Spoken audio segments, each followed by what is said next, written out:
Accordier, Miss Cat here, tuning in from Madagascar. I'm currently chilling in a hotel so that I have enough power and Wi-Fi to put together this video. And I'm starting to realize just how much I took these kind of things for granted back in the United States. I hope you enjoy the video. As you know, Madagascar is an island off the east coast of Africa, essentially on the opposite side of the world from Kansas. We're 8 hours ahead of you.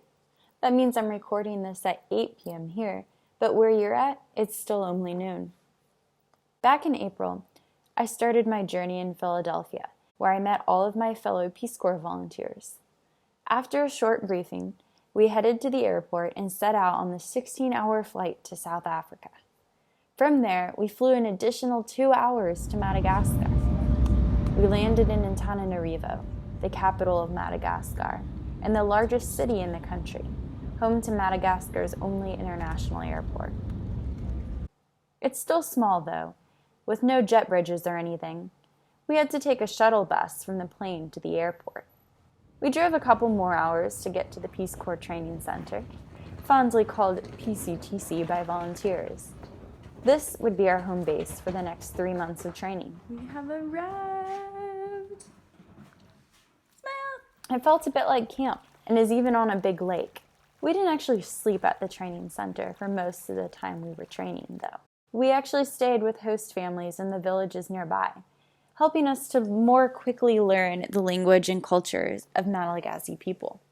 The villages are surrounded by rice fields, and if there's one thing you learn about the Malagasy, it's that they love to eat rice, or vari in Malagasy. Anyone here will be proud to tell you they eat rice 3 times a day, maraina, atoanjo, sierivo, morning, noon, and night. Here's where I lived during training. My host family really was just my host mom, Leah, who had a pretty spacious house for just one person, and a pet turtle.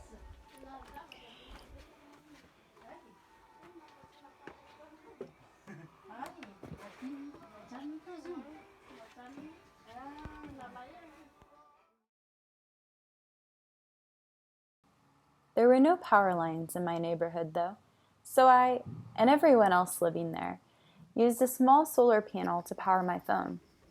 When the sun went down, we ate our dinners by fire and candlelight.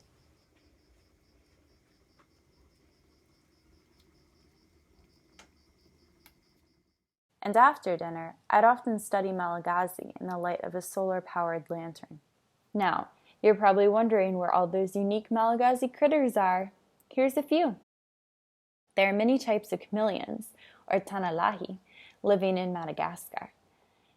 There are also small hedgehog-like mammals called tenrecs, which are found nowhere else on Earth. They eat bugs and worms, and can have nearly 30 babies at one time, more than any other mammal. Of course, there are also many types of lemurs here, another type of mammal found nowhere else on Earth. From the classic ring-tailed lemur, or maki, to tiny bamboo lemurs, and many other kinds in between. In Madagascar, daily life is a bit different for most people than it is in the US. Most Malagasy people are farmers and grow most of their own food, especially rice. Every day, they have to prepare food, as they can't put leftovers in the fridge for later, and they do their laundry in the river. You have to fetch your own water, too, and most people cook over wood or charcoal. It takes a lot of time and effort just to do everything you need to survive here. After just under 3 months of training, I officially swore in as a Peace Corps volunteer, packed all my things onto a jeep, and set out to my new home. My new village in the eastern rainforest region of Madagascar is a colorful place filled with some incredibly kind, welcoming people. There's no power grid here either. No one in town has a refrigerator, microwave, or air conditioning. There aren't any real restaurants or grocery stores, but there are many little shops where you can buy an assortment of food and things, especially on Thursdays, which are market days here. Excited!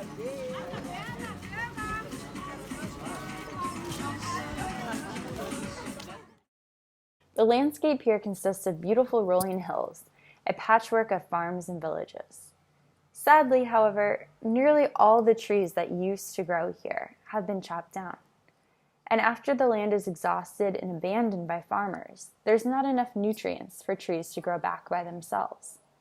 One of my goals working here is to help bring back some of the trees, but more on that later. I now have my own little house. It's just one room, but it's pretty spacious and has room for everything I need.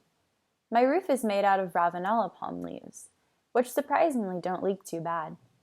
Even though I don't live with them, I do have a host family here too, which is really nice. Sometimes I eat with them, and often I just hang out at their house. They're super welcoming and help me feel at home here, even on the other side of the world. I've also made some new friends. Here are some of the other Peace Corps volunteers working in my region. They're a great crew of people, and even though we don't live super close by, I usually get to see some of them every week or so. Well, that's all for now, but don't worry, I'll be sending some more videos your way soon. I'm looking forward to hearing your questions too. Avekyo and JK!